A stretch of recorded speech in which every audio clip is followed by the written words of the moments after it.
मैं तो अपनी मुन्नी की ही मामा हूँ, तुम्हारी तो मैं सुतेली माँ हूँ। जी सुतेली माँ।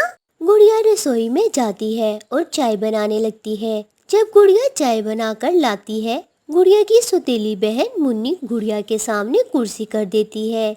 गुड़िया कुर्सी से टकराकर गिर जाती है और गरम गरम चाय गुड़िया के पंख पर गिर जाती है। गुड़िया की सुतेली माँ को गुस्सा आ जाता है। वो गुड़िया को खूब मारती है। कप भी तोड़ दिया और चाय भी गिरा दी। अंधी हो क्या, ध्यान से नहीं चल सकती? हमेशा ऐसे ही चलती हो।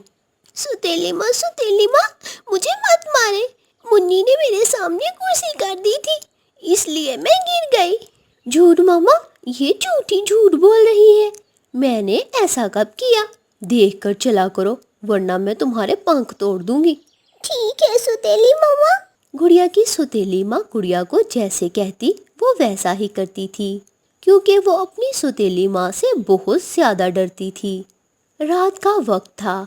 गुड़िया मुन्नी के घोंसले में बैठ जाती है, जिस वजह से मुन्नी को गुस्सा आ जाता है। चलो घर से बाहर निकलो। तुम मेरे घोंसले में क्या कर रही हो? अब तुम्हारी ये सजा है कि तुम घर से बाहर ही रहोगी। इतनी सी बात पर मुन्नी गुड़िया को घर से बाहर निकाल देती है। गुड़िया की सौतेली माँ गोरी कव्वी से गप्पे लगा रही थी। मैंने उसे सीधा करके रखा हुआ है, मेरी आंख के इशारे पर चलती है वो। बहुत अच्छा किया, ये सुतेले बच्चे कभी अपने नहीं होते। तुम्हारी बेटी का हिस्सा लेगी। मैं तो कहती हूँ इसका काम ही खत्म कर दो, इसको ठिकाने लगा दो। ठिकाने तो उसे मेरी मुन्नी ही लगा देगी। मेरे साथ साथ मुन्नी भी उस पर बहुत जुल्म करती है। आधी रात तक गोरी से गप्पे लगाने के बाद पारो घर जाती है तो गुड़िया को घर से बाहर बैठे देखकर उससे पूछती है, तुम बाहर क्या कर रही हो? यहाँ क्यों बैठी हुई हो? सौतेली माँ, मुन्नी बहन ने, नहीं, सौतेली बहन ने मुझे घर से बाहर निकाल दिया। चलो अब घर आ जाओ, कहीं ऐसा ना हो कि ठंड लग जाए और बाहर ही मर जाओ। गुड़िया की सौतेली माँ गुड़िया को घर में ले जाती है। दोनों माँ बेटी अपने अपने घोंसले में सोई हुई थी, जबकि गुड़िया बेचारी ठंडी फर्श पर सोई थी। कई बार तो गुड़िया ठंड के कारण सो नहीं पाती थी, सारी सारी रात जागती रहती। ऐसे ही दिन गुजरते गए। गुड़िया के पापा जब भी घर में आते तो गुड़िया अपने पापा को कुछ नहीं बताती, क्योंकि वो अपनी मामा से बहुत डरती थी। गुड़िया बेटी, क्या आपकी मामा आपका ख्याल रखती है? जी पापा, मामा मेरा बहुत ख्याल रखती है। एक दिन मुन्नी को शरारत सूझती है और गुड़िया को घने जंगल में ले जाती है। गुड़िया गुड़िया, चलो हम पुराना कुआं देखने जाते हैं। लेकिन आप कोई शरारत न करना मेरे साथ। ठीक है, आज मैं कोई शरारत नहीं करूँगी। आज मुझे तुम पर बहुत दया आ रही है, हम दोनों मिलकर खेलेंगे। मुन्नी धोखे से गुड़िया को पुराने कुएं के पास ले जाती है। गुड़िया आगे जाकर उस कुएं में देखती है। गुड़िया जैसे ही आगे बढ़ती है, मुन्नी गुड़िया को धक्का देने के लिए आगे आती है। मुन्नी गुड़िया को धक्का देने के चक्कर में खुद ही पुराने कुएं में गिर जाती है। बचाओ बचाओ, मुझे बचाओ। गुड़िया जल्दी से घर की तरफ भागती है और अपनी सुतेली माँ को बुला के लाती है। सुतेली मामा, मुन्नी मुन्नी पुराने कुएं में गिर गई है, जल्दी चले मेरे साथ। गुड़िया की सुतेली माँ जल्दी से आती है और गुड़िया के साथ मुन्नी को कुएं से बाहर निकालती है। गुड़िया, मुझे माफ कर दो। सच ही कहते हैं, जो गड्ढा हम दूसरों के लिए खोदते हैं, कभी कभी हम खुद ही उस कुएं में गिर जाते हैं। सुतेली माँ, मेरा कोई दोष नहीं था, मुन्नी खुद ही कुएं में गिरी थी। बेटी गुड़िया, सुतेली माँ नहीं, आप मुझे माँ कहकर बुलाना। हम दोनों ने तुम पर कितना अत्याचार किया, लेकिन तुमने फिर भी अपनी बहन की जान बचाई। अपनी बहन की जान बचाकर एक अच्छी माँ की बेटी होने का सबूत दिया है। मामा, आपको पता है, उस दिन गरम गरम चाय मेरे पंख पर गिर गई थी, जिसकी वजह से अभी तक मेरे पंख में बहुत जलन होती है, और फिर ऊपर से आपने मुझे मारा भी था। फिर गुड़िया की सौतेली माँ उसे अपने सीने से लगा लेती है और उसे अपनी बेटी मुन्नी की तरह प्यार करती है। प्यारे दोस्तों, हमारी इस कहानी को लाइक, अपने दोस्तों के साथ शेयर और हमारे चैनल को सब्सक्राइब करना हरगिज़ मत भूलिए। आपका धन्यवाद।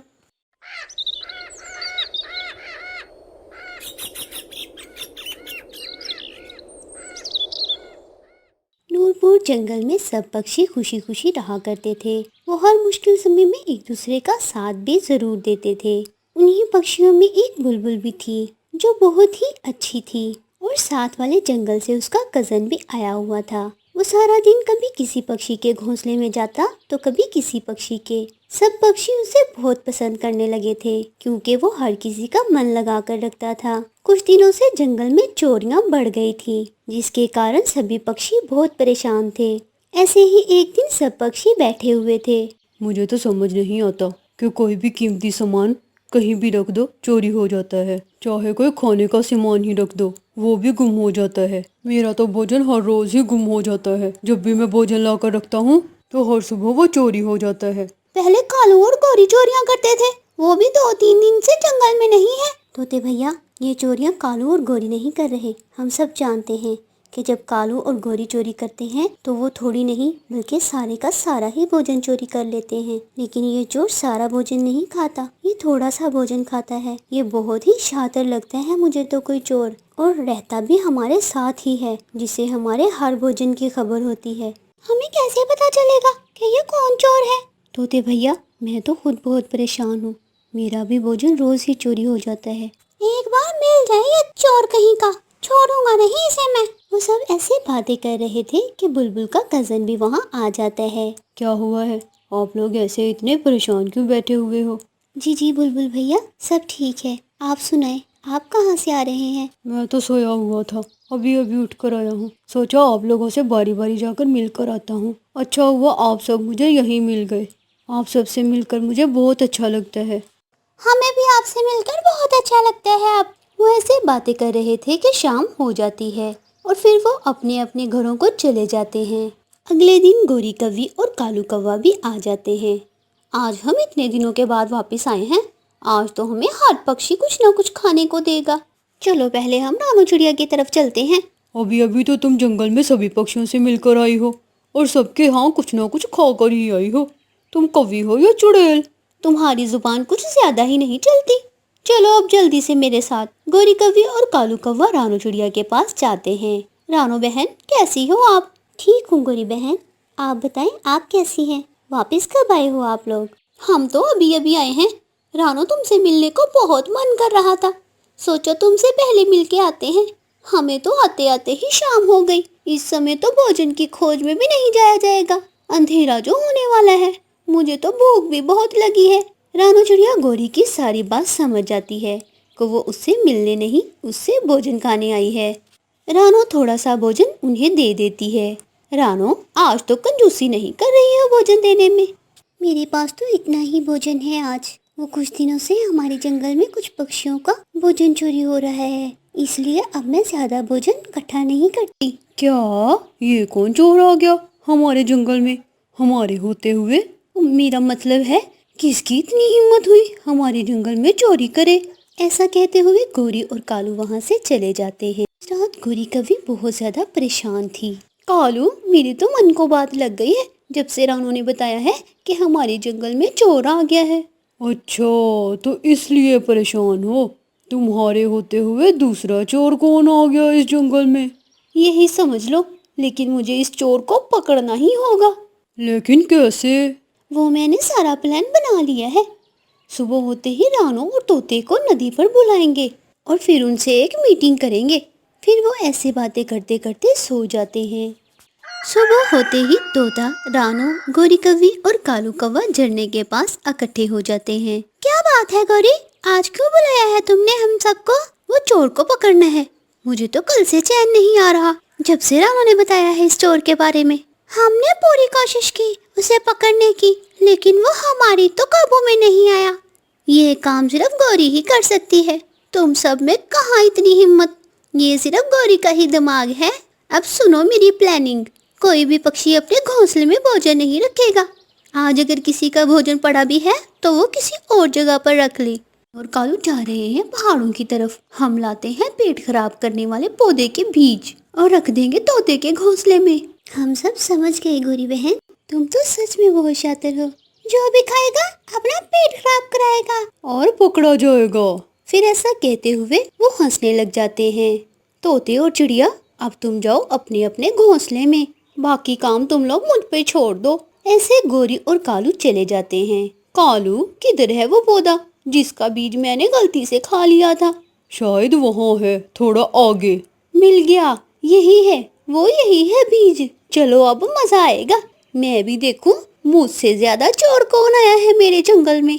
ऐसे गोरी कौवी और कालू कौवा वो बीज लेकर वापस चले जाते हैं और वो सीधे तोते के घोंसले में जाते हैं। रानो और तोता भी वहीं उनका इंतजार कर रहे थे। तोते, अब देखना शाम से पहले पहले पकड़ा जाएगा वो चोर। बस ये बीज अब अपने घोंसले में रख दो। तोते और रानो, शाम तक तुम लोग सैर सपाटा करो और शाम से पहले पहले घोंसले की तरफ नहीं आना। हम ऐसा ही करेंगे, हमें पता है उस चोर को ये बीज अच्छे से खाने का मौका देना है। हाँ गोरी बहन, हम शाम को ही वापस आएंगे। ऐसे वो सब बीज रखकर वहाँ से चले जाते हैं। तुमने वापस कब जाना है? मेरा मतलब ये नहीं कि मैं तुम्हें घर से निकालना चाहती हूँ। वो बात दरअसल ये है कि मुझे भी आज दूसरे जंगल में जाना है। दीदी, आप जाएं, मेरी चिंता ना करें और ना ही मेरे भोजन की। मैं तो अपना भोजन खुद ही ढूंढ लेता हूँ। चलो, मैं तो चला भोजन खाने, वो भी फ्री का। बुलबुल वहाँ से उड़ता है। ये कैसा बीज है? ऐसा तो पहले कभी नहीं खाया। चले, जैसा भी है, फ्री में है, खाता हूँ। बुलबुल वो सारा बीज खा जाता है। शाम हो जाती है। फिर तोता, रानो, गोरी और कालू कौवा फिर से इकट्ठे होते हैं। तोते, कितने बीज खाए थे चोर ने? चार चार चार बीज खाए थे। फिर तो गड़बड़ शुरू हो गई होगी उसके पेट में। वो भी बातें कर ही रहे थे कि बुलबुल भी वहाँ आ जाता है और आते ही गिर जाता है। पक्षियों, प्लीज मेरा कुछ कर लो। मेरी दीदी भी यहाँ नहीं है, दूसरे जंगल में गई हुई है वो। प्लीज मुझे डॉक्टर के पास ले जाओ, मेरे पेट में बहुत दर्द हो रहा है। कर तो तेरा कुछ लेंगे, पहले बताओ चोर कहीं के, हमारा भोजन क्यों चोरी करते थे तुम? मुझे माफ कर दो, मुझसे बहुत बड़ी गलती हो गई। ऐसे वो सब पक्षी हंसने लगते हैं। प्यारे दोस्तों, हमारी इस कहानी को लाइक, अपने दोस्तों के साथ शेयर और हमारे चैनल को सब्सक्राइब करना हरगिज़ मत भूलिए। आपका धन्यवाद।